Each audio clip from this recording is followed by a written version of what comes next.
Hürmetli radyo dinləyicilər, bugün biz vatanını saqlawçılar günü uңайından iqtibarıгызга qahraman soğuşçı, yazuvchi Xayriddin Müjeyning Front yazmalari isimli kitabı bo'yicha ishlangan radio kompozitsiya taqdim etamiz.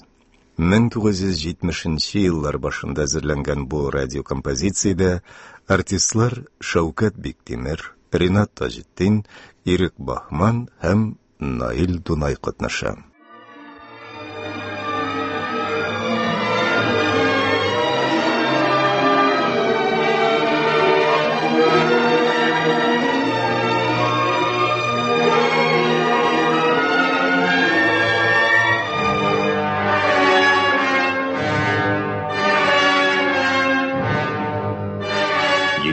Август 41-yıl. Мен командирлар белән Днепр буеннан рекогносцировкадан кайттым. Днепрның теге ягы бик яр. Бу ягы бик түбән, сулы, баткаклы, комлы урын. Теге яктагы авылларда дошман. Һаман миномет утлары белән йөдәтеп торалар.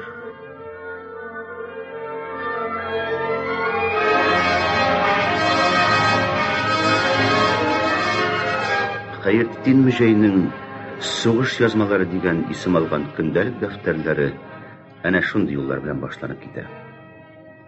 41-нче елның августы, 42-нең майы. Соңгы язма 3-нче майда кәгазьгә теркәлгән. 8 айдан артык вакыт. Көн сайын дип әйтерлек ул куен дәфтәренә үзе күргән, кичергән нәрсәләрнең иң кирәклеләрен истә калдырырга тиеш дип санаганнарын язып бара. Һәм моны фронт хәлләренең чагыштырмача тыныч аккан көннәрендә дә, вакыйгалар кинәт үзгәреп, кискенләшкән кызу көннәрдә дә гаҗәеп бер даимилек, тәҗрибәле командирларга гына хас, үз-үзенә ышаныч, күңел тынычлыгы, сабырлык белән башкара. Әлбәттә, Xayriddin Müjey 1942 елның 3 майыннан соң да көндәлек язу гадәтен ташламагандыр. Ләкин кызганычка каршы, алар безгә килеп җитмәгәннәр. Кайдадыр фронт юлларында иссез югалганнар. Бәлки әле үзләренең бәхетле сәгатен көтеп, кая булса да исән, имин ята торганнардыр. Язмаларының бер өлеше югалу бик аянычлы хәл. Әмма бу сакланып калган дәфтәрләрнең бүген безнең өчен әһәмиятен, аның безнең алда һаман ачыла барган зур мәгънәсен һич тә киметми. Әйе, һич тә. Бүген инде без шагыйрь һәм Совет армиясе офицеры, укчы полк командиры Xayriddin Müjey калдырган сугыш язмаларының һәм хәрби, тарихи һәм иҗтимагый әдәби кыйммәте хакында сүз алып барабыз. Турыдан-туры фронтның алгы сызыгында окоп һәм блиндажлар эчендә кәгазьгә төшерелеп, бүген безнең өчен кадерле сугыш документлары булып калган солдат хатлары һәм көндәлекләре аз түгел. Ләкин шуларның бөек ватан сугышына кадәр үк танылып өлгергән шагыйрь каләме белән язылганнары күпме соң? Җитмәсә, хәрби эштә тәҗрибәле командир кулы белән язылганнары. Müjeyning көндәлекләрендә сугышның 1-нче елы, баштагы айлары сурәтләнгән булуында искә алсак, бу документның гомумән сирәк очрый торган хәл икәнлеге үзеннән-үзе аңлашылыр.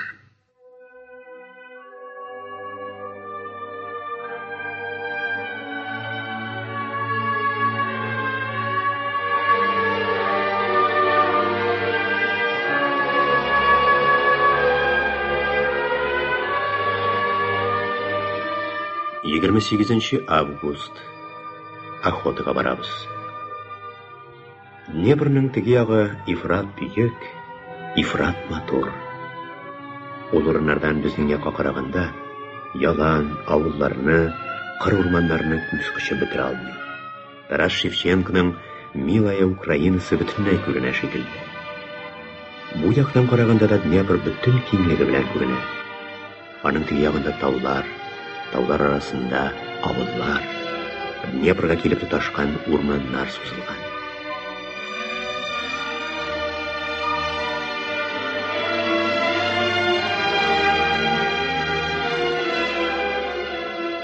Безнең фронт алдында Бучек авылы. Ул бер учы белән урманга барып җитә. Аның уң як башы бөтенләй офыкка туташкан шикелле булып күренә.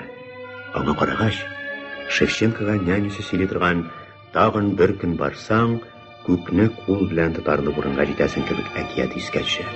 Чыннан да шулай булып күренә. Бер учы белән ул Днепрога килеп җитә. Томанлы көннәрдә Бучекның Днепр буендагы өйләре, урамнары су өстенә салынган кебек күренә. Авылның уртасында түм түгәрәк, тирә-ягы урман белән уралган, ләкин башы белән урманнан югарырак торган бер түбә. Ул түбәдә тәүлек буена бер генә минутка да туктамыйча әйләнеп торган җил тегермәне канатлары күренә. Әнә шул түбәдән, әнә шул канатлары әйләнеп торган җил тегермән артыннан дошман безнең якка, бигрәк тә Чаплин хутор янына минометтан атып, миналарын төшереп тора. Ату тавышына берничә атның йөрәге ярылып үлде. Дошман хутордагы кешеләрне дә, үкереп йөри торган бер үзеннән башка малларны да икенче җиргә күчәргә мәҗбүр итте. Без ул ут позициясын туздырып ташларга булдык. Медведев Бучекка һөҗүм итү планын төзи, мин Шеверев батальоны белән практик занятие уздырам. Бучекка керә торган юлларны өйрәнәбез, урамнарын, тыкрыкларын, ялгыз өйләрен карыйбыз.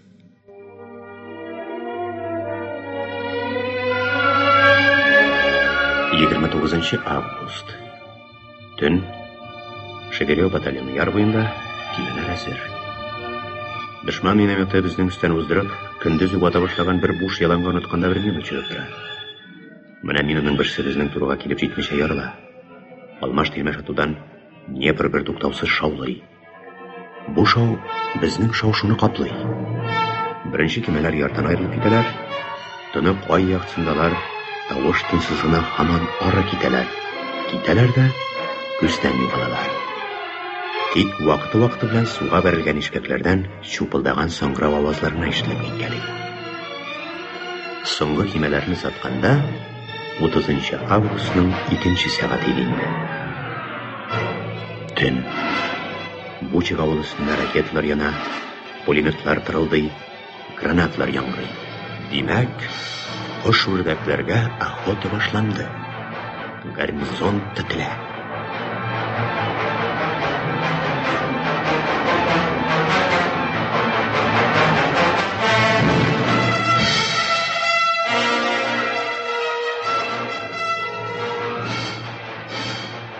Сугыш иртәнге 5-кә чаклы дәвам итте дә, кисәк туктады.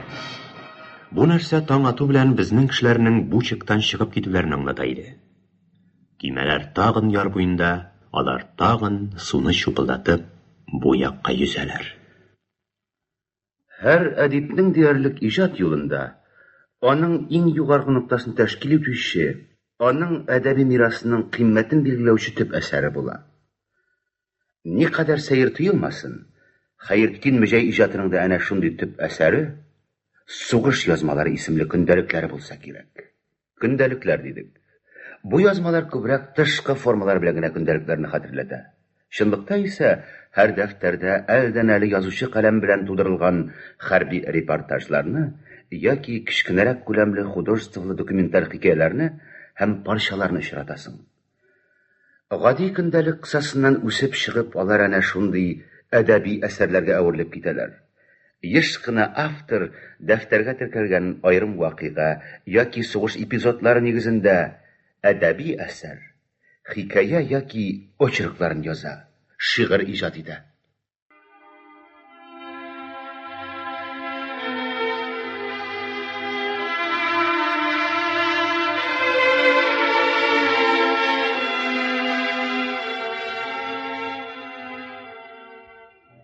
Өченче сентябрь 41 ел. Без Леплява янында, Землянкада. Оборонның алгы буе Днепр ярында. Дошман бер төрле активлык күрсәтмәде булмый, тимер юлның сул ягындагы ачыграк җирләрдән үткән-сүткәнгә Шевченко хәбәре яннан берән-сәрән минасын төшереп, шартлатып тора. Мин күзәтү пунктыннан үземнең оборонны да Шевченконың җимерек каберендә карап куям. Төннәрдә оборонның алгы буена чыккалап окоптагы кешеләрне тикшерәм, тын Днепр өстенә карап торам. Ул кылт та итми.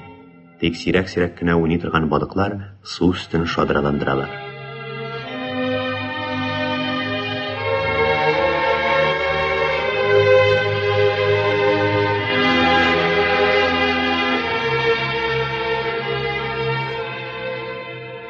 Бүген икенче урынга күчәргә приказ алынганда, мин Днепр буенда идем. Бу урынны икенче бер бүлеккә тапшырып, моннан китәргә булдык. Юл кояш чыгышына таба бара. Мин тагын бер тапкыр Днепрога, җимерелгән Шевченко каберенә карыйм да, аларның барысы белән дә саубулашып, командный пунктка китәм.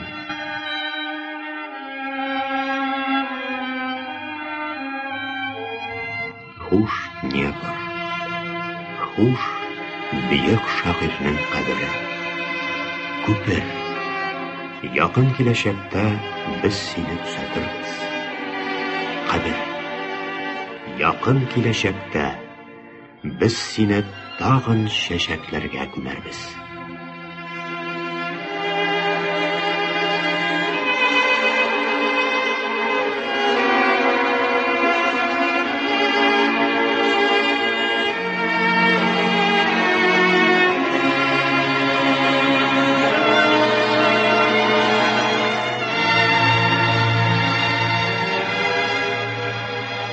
Кабер бер тау башында, мин аңарга баш идем дә, күзләдем мин үз илемнең кимлеген. Анда урманнар, сулар һәм анда таулар, киң басу, барысы ямле, барысында да яши халык шау-шу. Шул халыкка туп аталар, бамбавозлар ташлана, баш аякларны ваталар, канлы елгалар ага. Зар җылыйлар кырбасулар, сыкранып тетрәнә җир, зәңгәр урман кара кигән, мәсхәрә алдында ил. Әй шагыйрь, бел, син сөйгән ил изге җиру, кара тап төшмә саңар. Ул каралмас, ул азат, фақат азат. Тамды яшым туфрагыңа, синең үскә туган ил. Антым ул синең исмеңә, бөтенләй синекен.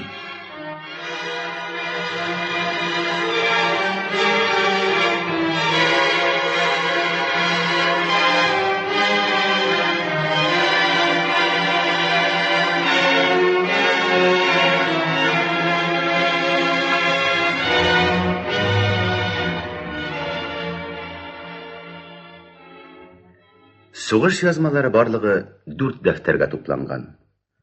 Аңлашыла ки, һәр язманы җентекләп эшләргә авторның вакыты да, мөмкинлеге дә булмаган. Сугышлар туктаусыз барган кайбер көннәрне командир кулына каләм алырга да өлгерми. Яки вакыйгаларны бик кыска, берничә сүз белән генә теркәп куя. Ара булу белән соңыннан үткән хәлләргә кире кайтып, аларны иркенләбрәк тасвирлый. Әнә шулай көннән көнгә, атнадан атнага, айдан айга язучы каләм астында дәһшәтле сугышның кабатланмас документы, ел язмасы туа. Сугыш. Авыр чигенү юлы, югалтулар, баш өстендәге дошман самолетлары. Кулдан коралны ташлап, шуның бәрабәренә гомереңне сатып алырга өндәгән фашист листовкалары һәм шулар белән бергә батырлык, гомереңне корбан итү бәрабәренә дошманны бер генә көнгә, бер сәгатькә булса да тоткарлау. Безнең солдат һәм командирларның фашистлардан рухи һәм мораль өстенлеген күрсәткән зур һәм кечкенә фронт вакыйгалары. Сугышның беренче айларында айруча мөһим, айруча калку күренгән тагын бер нәрсә. Ул халыкта, армиядә җиңүгә булган какшамас ышану. Буларның һәммәсен көндәлекләрдә аермачык тоеп, сизеп торасың. Аларда алгы сызыкның, бөтен фронт тормышының тере сулышы. 10 сентябрь 41 ел. Немец самолетлары һаман канатопны бомбага тоталар. Ләкин анда безнең бер кеше дә юк диярлек. Шәһәрнең теге ягында минем 2 батальон гына калды. 11 сентябрь. Сугыш сәгать 10-ларда башланды. Дошман башта кыяр кыймас кына хәрәкәт итте. Аның разведкасы безнең көчнең бик аз, Кирпич заводы, такта фабрикасы якларында бер кешедә юк икәнен белә алды булса кирәк. Колонна белән һөҗүм итә башлады. Ибраһимов һәм Асаска батальоннары Выровка разъезды ягыннан дошманны тотып торсалар да, кичке 5-ләрдә ул икенче яктан шәһәргә керде. Лашын, мин парчага җавап бир. Лашын. Иптәш командир, немецлар шәһәргә керәләр. Аларның автоматчылары инде Ибраһимовның тылында. 2-нче батальонда куркыныч астында. Лашын. Позицияны алыштырырга кирәк. Загребели авылнамы? Менә монда күчәргә боерыгыз. Ага. Приказны көтмибез димәк. Әйе. Дивизия штабы җавап бирми. Җаваплылыкны мин үз өстемә алам. Шигәргә кушыгыз, майор. Таңлыйм, иптәш подполковник. Кичке 6 сәгатьтә миңа батальоннарны моннан 1 сәгать элек үзем күрсәткән урынга күчерергә приказ килде. Соңгы позиция сугыш өчен җайлы, ләкин минем карар да, өстән килгән боерык та соңга калган булып чыкты. Дошман шәһәрнең көньяк почмагын үз кулына алып өлгергән. Кыен булачак. Окопларны ут астында казырга туры килә. Шулай булса да, батальоннарны күрсәткән урынга урнаштыру өчен мин күзәтү пунктыннан Загребель авылына киттем. Загребель белән Канатов арасыннан ага торган кечкенә Езош елгасы аша салынган 3 күпер бар. Шул турыда роталарны урнаштырып йөрибез. 4-нче рота белән бер станоклы пулеметны алып, иң соңгы күпергә таба барам. Иптәш командир, күпер ягыннан урамга автоматчылар колоннасы киреп килә. Бу туманда кемнәр икәнен танып булмый. 794-нче булса кирәк. Плащ палаткалардан, каскалардан. Шул 794-нченең автоматчылар ротасы булырга тиеш. Ротаны чатка чыгармый торыгыз. Якынрак килсеннәр. Пулемет расчеты минем арттан. Менә монда. Багана төбенә киләбез. Ут ачарга әзер булсын. Тыңлый, иптәш командир. Кемнәр булыр бу? Томаны. 100 метрдан кешене баганадан айырып булмый. Той идет! Шат туктадылар. Ник җавап бирмиләр? Кто? Стрелять буду, отвечайте! Җавап та бирмиләр, кузгалмыйлар да. Немецларга охшый, күренмәгез. Хәзер ачыклыйбыз. Пулемет әзерме? Без әзер, иптәш командир. Чурнусов, син һәм син, сержант, каршыга барыгыз. Әгәр немецлар булса, үзегез берәр капкага кирип китегез, безгә кул булгарсыз. Аңлашылдымы? Аңлашылды, командир. Шулай итәрбез. Барыгыз. Киттеләр. Бу ни шул? Һаман басып тик торалар. Авызларына су капканнармы әллә? Белмим, немецлар булса кирәк. Немецлар. Ана, сержант белән тегеләр капкага кирип шылдылар. Димәк, немецлар. Пулеметны тизрәк. Пулеметны! Тукта, шыкма. Берегез дә күренмәгез. Отвечайте, кто? Стрелять буду! Русь! Хакут! Рухи вверхи! Петухов! Менә хәзер аңлашылды. Русанов, пулеметны мондарак шудырт, күренмә. Көпшәсен минем аяклар арасына керт. Әзер булгач миңа әйтерсең. Мин кулны күтәреп торам. Кузгалдылар. Киләләр. Хорош! 70 метр, 60. Сикер, командир, саклан! Без әзер! Огонь!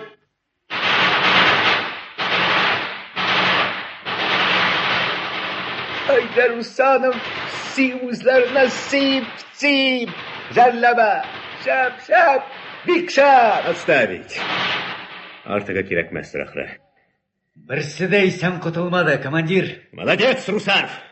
Иптәш подполковник, приказ 151,3 биеклегенә һәм Новоселовка авылларына күчәргә.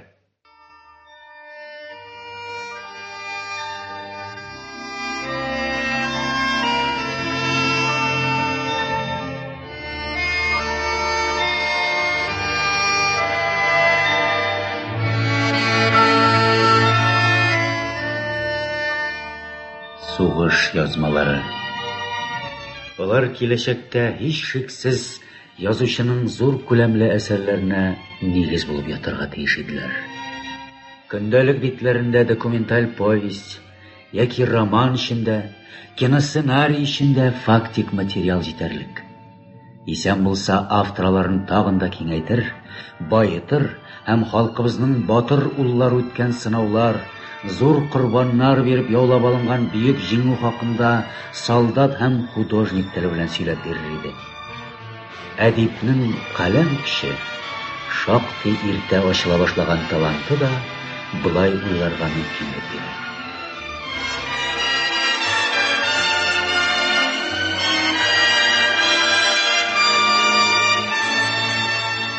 Хәйретдин Мөҗәйгә багышланган «Сугыш язмалары» исемле китапның төзүчесе Самат Шакир китапка сүз башында булай дип яза.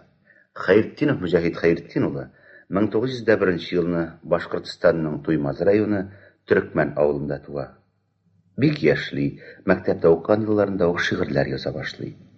1919 елда ул Совет армиясына алына.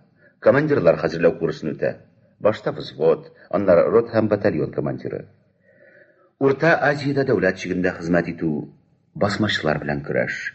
Ерак көнчыгышта үткән берничә ел. Хәсән күле буенда япон самурайларына атпыр бирүдә катнашу.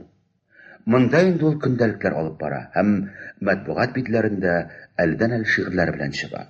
Эй туган илем, мәхәббәт бакчасы иркә анам, былбылың булдым синең һәм шиктә сакчы бер балаң. Усал җилләр үтмәсен дип, шикләреңне бикләдем, җир җиләкләр кипмәсен дип, тирләде үз битләрем. Яшь йөрәкләр тыңласын дип, мин җырладым, көчле беләк талмасын дип, дәрткә мандым, нурладым.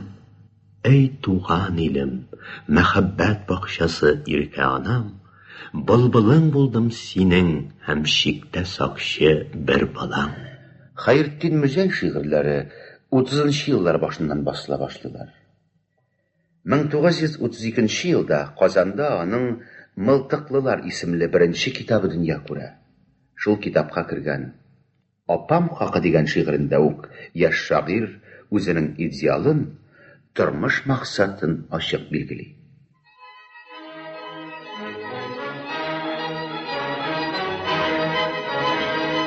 Алда сугыш, алда кискен көрәш. Ләкин сыйнфыбыз өчен үлем юк. Шулай булгач, апам, ник чыларга? Синең үлә торган энең юк. Халкым өчен кирәк булган чакта бирәм, апам, бирәм барында.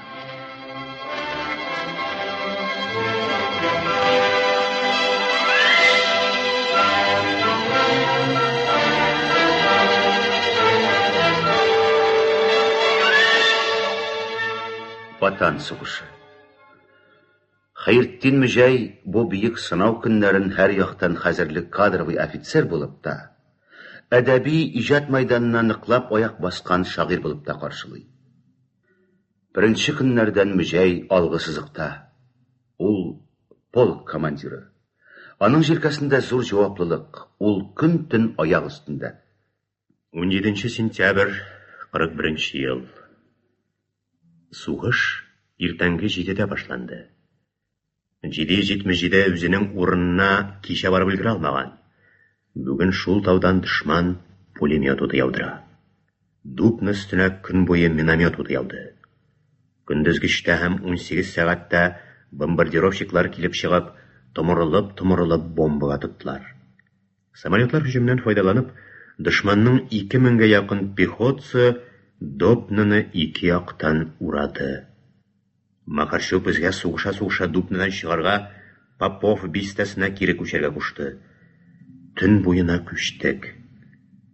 Бу сугышта безнең 22 кызлармец, 6 кеше командир һәлак булды. Бу сугыштан куркып, 2 урта командир Новиков һәм Кузьменко сугыш кырын ташлап качтылар. Бу кешеләр бәлки исәндер. Бу кешеләр бәлки паспортлар алып, бер гынахсыз кеше кебек сугыштан соң да йөрергә уйлый торганнардыр. Мин аларның фамилияларын язып, киләчәк көннәрнең берсендә кулга төшәрләр һәм үз җәзаларын алырлар дип уйлыйм. 18 сентябрь. Бер артлы приказлар килеп, башта Устинкага, аннан Ән авылына китеп, Викториновка авылы ягына карап оборонага урнаша башладык. Дошманның разведка самолеты кичкә кадәр баш өстендә боргыланып йөрде. 19 сентябрь. Дошманның машиналары таң ата башлагач та Бурыннан Викториновкага пехота ташый башладылар. Бөтенесе 100-гә якын машина килде. Димәк, 3500 тирәсе кеше. Икенче төрле әйткәндә, бер мотополк булырга тиеш. Безнең оборонада 300-гә якын кеше. Минем күзләү пунктына дошман миномет уташып, торып йөрерлек, күзәтерлек урынны калдырмады. Ләкин исән-сау көенә штаб янына күч алдык. Без кунган өй яна. Минем блиндаж янында бер туктаусыз снарядлар ярыла. Башны күтәреп карыйм. Менә купта аяк өзелгән агатәч тыпырчына. Ул әле миннән 1-2 генә адым җирдә чукшыны бирә иде. Якын тирәдә кеше юк. Окопта мин һәм телефонистка гына. Шеверев дошман атакага кузгала күчәм ди. Асасков белән элемтә зөлде. Ибраһимов та элемтәче иптәш подполковник без беттек диде дә, шуның белән сүзен тамамлады. Аның окопына немецлар кирип, телефонистны чәнчеп ташладылар. Снарядлар арка күчтеләр. Автоматчылар урамда. Пономаренко шитмәгез, дошман күп түгел ди. 15 километрдан команда бирә. Бу сүзләр миңа моннан тизрәк китәргә кирәклекне аңлаталар. Төрле якта автоматчылар булсалар да әле юл бар. Безнең артта 777. Шуның белән бергә кушылып сугышу өмете белән чигәргә куштым.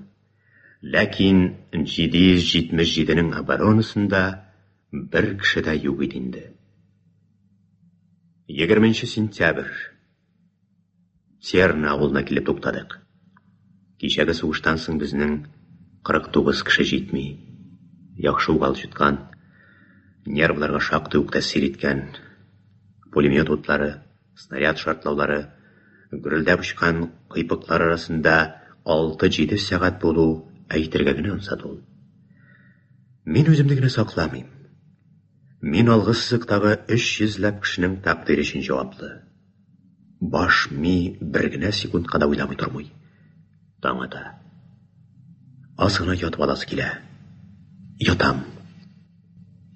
Ләкин күзләре йомылмый. Баш һаман уйлавын дәвам итә. Башагында бөтен гәүдә кисәк-кисәк сикереп куйган төсле була. Кояш чыкты. Торам. Бүтәннәрне дә уятам. Гуденко приказ китерде. Оборона шушы Терный авылында ук. Икенче кәгазь пополнение килүе. Аларны каршы алу турында сөйли. 7 октябрь 41 ел. Тагын төн буена килдек. Аяк өстендә генә йоклыйбыз. Мин машинада, ләкин һәр вакыт шоферга юл күрсәтергә туры килә. Төн караңгы, юл пычрак. Еш кына чыгып машинаны тәбез.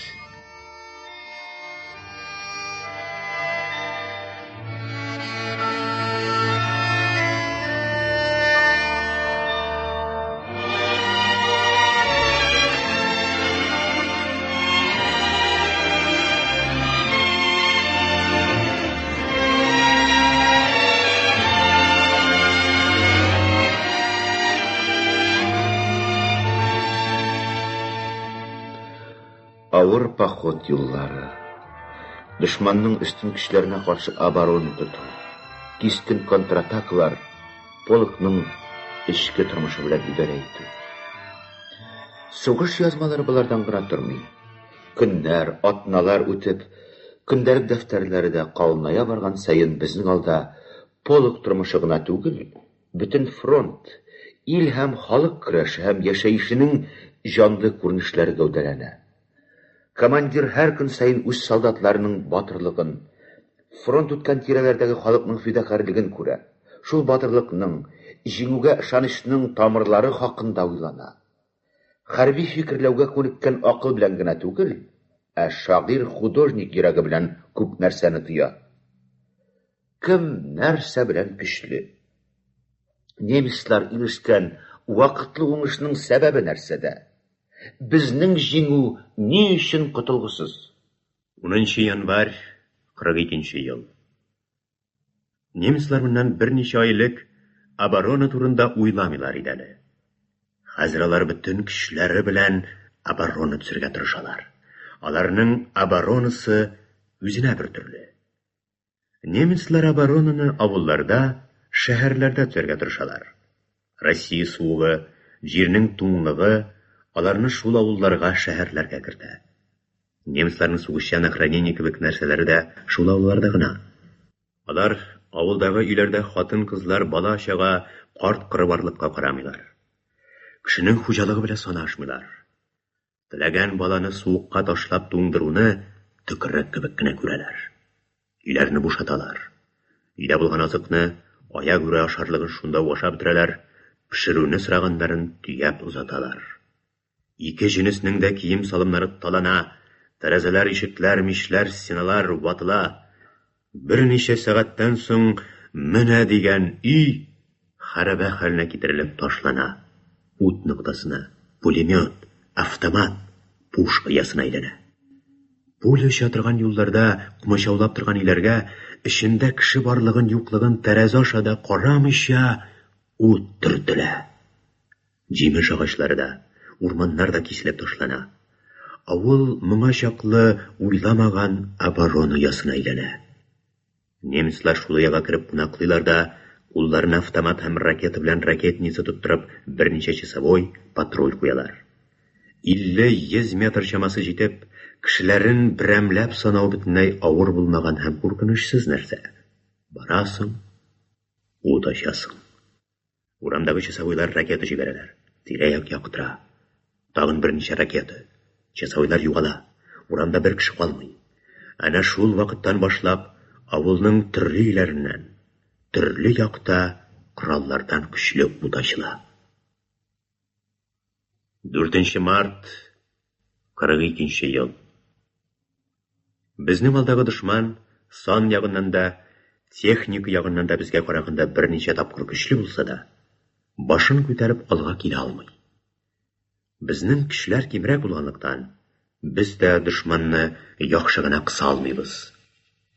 Бүген безнең сугышлар берничә тапкыр атакага күтәрелеп, 2-нче батальонның данын күтәрделәр. Соңгы атака караңгы төшкәндә булды. Атакага ике якта күтәрелеп, берсен-берсе кырдылар. Ике якта ифрат батырлык күрсәттеләр. Ике якның да атакасы уңышсыз.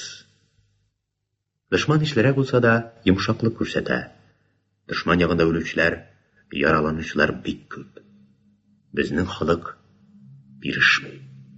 Тагын атак. Дошман чигә. Аның урынында йөзләрчә үле гәүдә, 20 меңнән артык патрон, 4 пулемет кала. Батырлык барында җиңә. Кемнәр алар безнең батырлар? Бик күп. Лейтенант Василенко, кызлар-мислар Кошкин, Танеев, Фатальев, Чхиица, Касымов, Калибетов һәм башка дистәләрчә сугышчылар. Безнең тәҗрибәсезлек, яшьлек, немецларның каракларча һөҗүм итүләре аларга вакытлыча уңыш бирде. Вакытлыча булса да җиңү һәм җиңелү.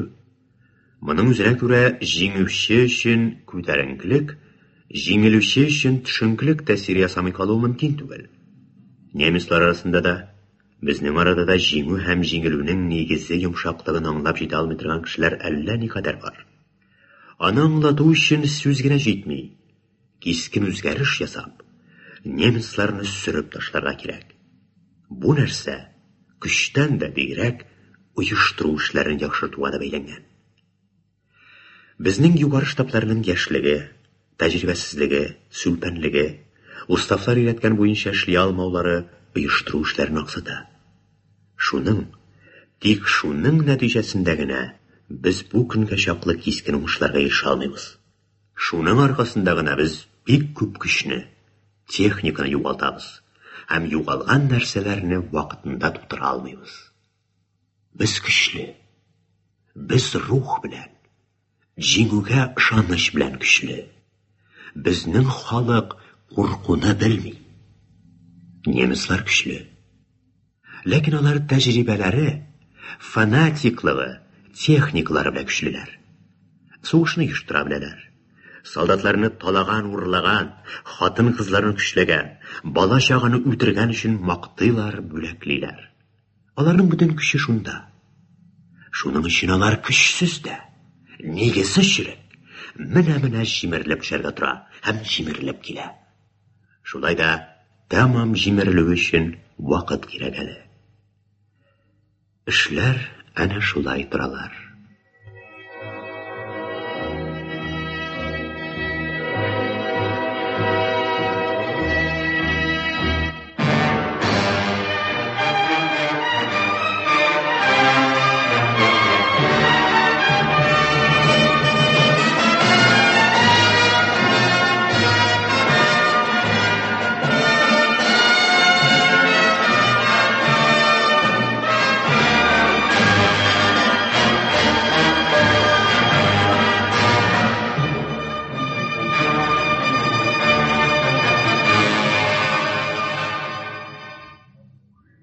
Алда әйткәнебезчә, Мөҗәһит Хәйретдиновның көндәлекләре 1942 ел 3 майда белән üzелә. Полк бу айларда немец фашистларына каршы уңышлы сугышлар алып бара. Ләкин полк командиры Хәйретдин Мөҗәй һәм аның полкташларын көткән иң зур сынау алда иде әле. Самат Шакирның «Үлемнән көчлерәк» исемле китабына мөрәҗәгать итик. 1942 елның җәе. Дон буенда каты сугышлар бара.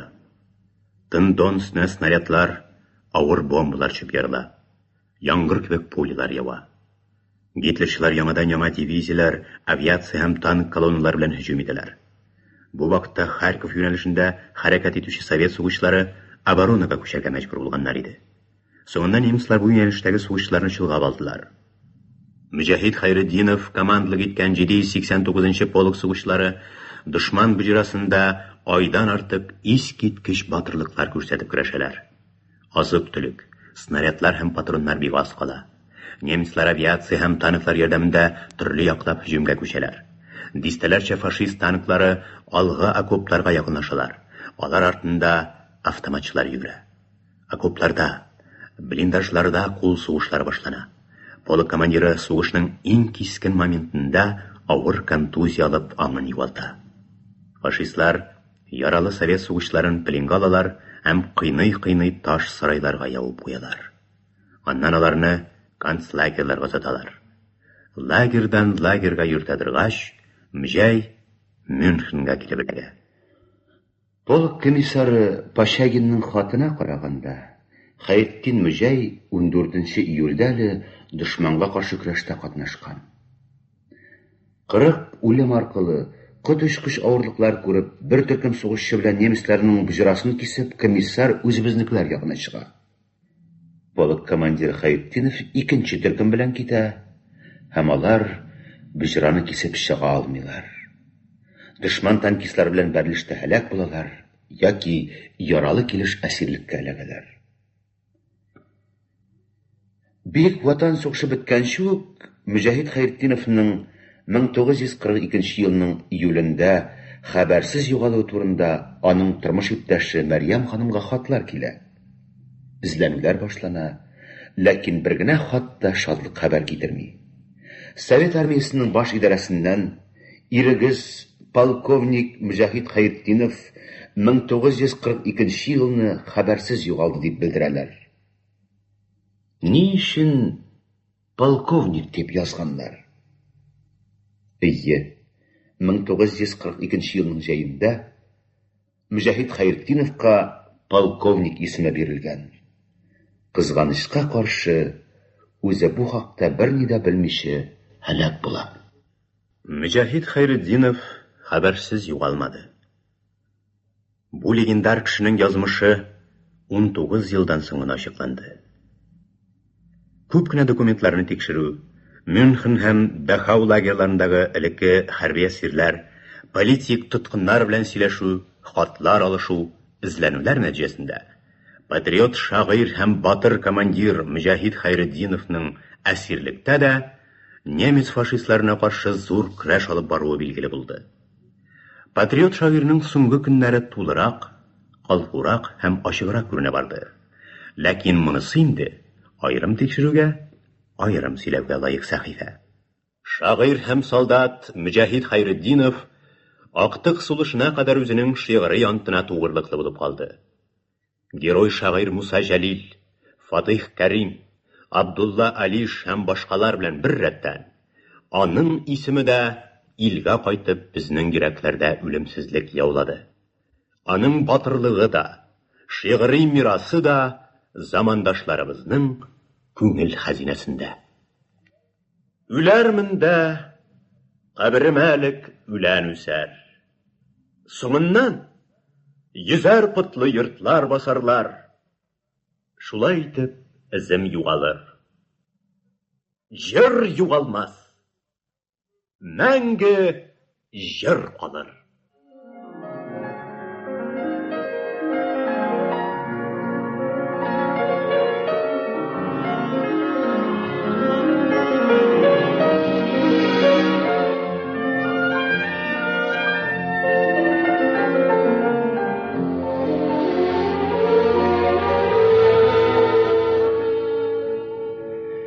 Гөлстандай матур илемне, сылу кыздай сөйгән җиремне мәсхәрәләү өчен таптарга дошман кузгалганын белдем мин.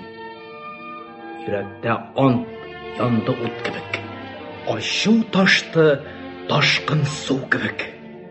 Үч алырга диеп дошманнан мин каршына чыктым юл булып. Җирдә үскән һәрбер гөл өчен, басып йөргән изге җир өчен кайнар тиргә батып көрәштем, сөйгән анам кебек ил өчен.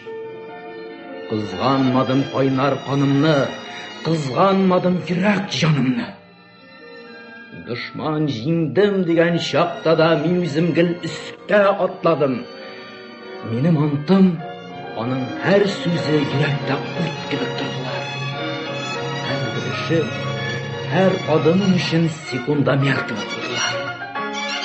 Мин йөрәктә антны сакладым. Антым белән илне якладым. Илем өчен булган көрәштән дә бигрәк нәрсә тапмадым.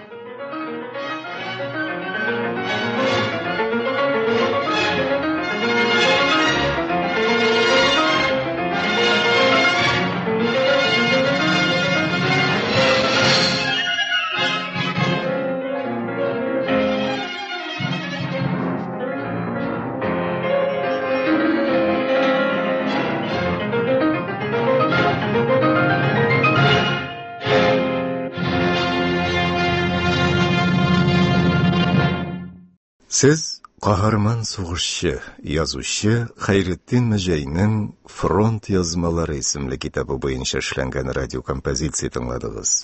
1970 еллар башында әзерләнгән бу радиокомпозициядә Галиәскәр Камал исемендәге Татар дәүләт академия театр артистлары Шәүкәт Биктимер, Ринат Таҗетдин, Ирек Бахман һәм Наил Дунай катнашты. Әдәби-драматик тапшыруыбыз шушының белән тәмам.